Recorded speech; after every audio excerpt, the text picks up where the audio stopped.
Well, then you've just been complimented. Thank you. In your mind. There isn't a both sidesism to this decay and what Trump does, but there's not equivalence here on the problems that you just referred to. Al Gore actually showed up on Jan 6th. They didn't even have a platform. So he's saying it's just me. You don't even know what I'm going to do.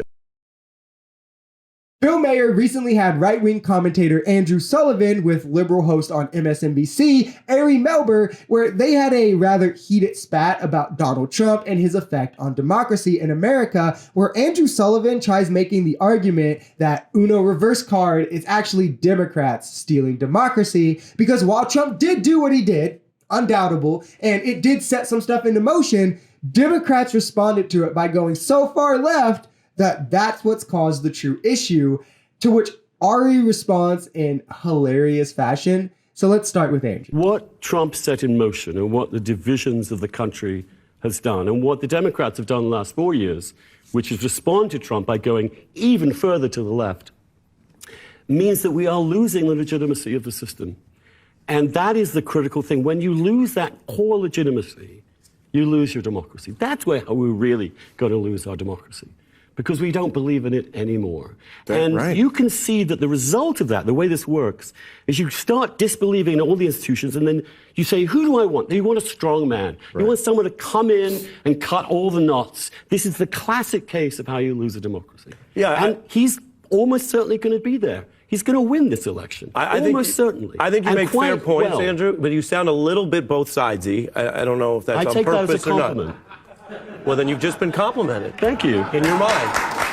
So to push back on what was said, elected Democrats largely represent popular positions among Americans. Not all, but mostly. Most people want livable wages. Most people are pro-abortion. Most people think healthcare should be accessible to the most amount of people. I don't think that Dems have moved far left at all. I personally wish that they would. What's really happening is, in losing the policy battle, right-wingers try to focus on these far-left fringe ideas or things that don't really affect large groups of people. Something like trans women in sports, for instance, where 0.05%, half of 1% of the population is trans. A small percent of that is trans women, as there's also trans men, and then an even smaller percent of that is trans women pro athletes. So the subset of people affected by this are so minuscule, but right-wingers focus on it like it's something that is present in every high school, in every competition. And when Dems push back on that, it's guys like this dude who says that, oh, Democrats are moving to the far left. But there's not equivalence here on the problems that you just referred to. There's not equivalence on political violence.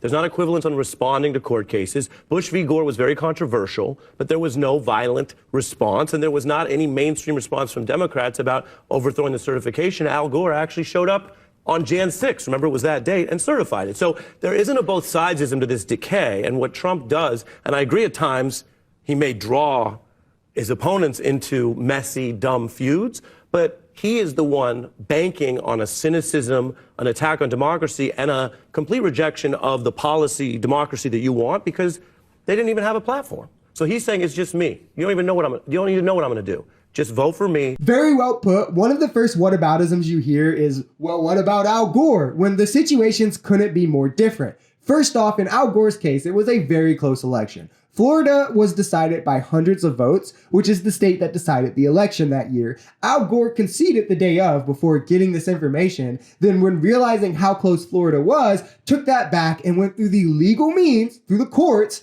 to challenge the election. And when it came back that he lost, he conceded and handed over the power, the election, whatever. By January 6th, he had done this. And there was no political violence. There was no mainstream pushback by Democrats going on. Once he lost, that was it. Trump, on the other hand, blown out by millions of votes, not at all a close election, told by multiple people in his administration that he lost, so he had to fire them and go outside of his administration to find people who give him confirmation bias, still rejects it 4 years later, by the way, and set into motion January 6th in hopes to further delay the certification, while he, instead of calling for backup, pressured Mike Pence to unilaterally throw it back to the House. These two things are not at all comparable. You know what would be good at MSNBC is if you actually did think about both sides and weighed the arguments and made constructive arguments against that side while respecting them.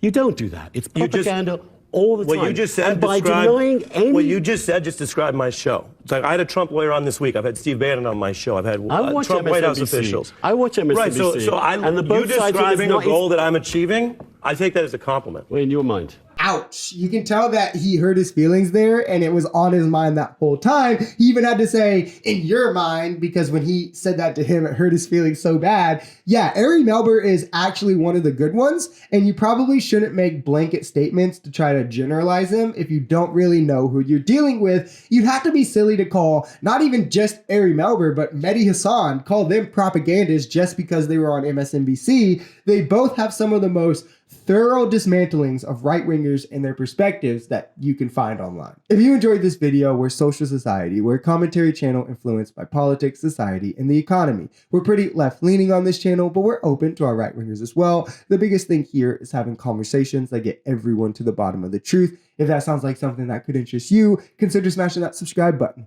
leaving us a like, or even commenting on this video, because the only way we become a society is together.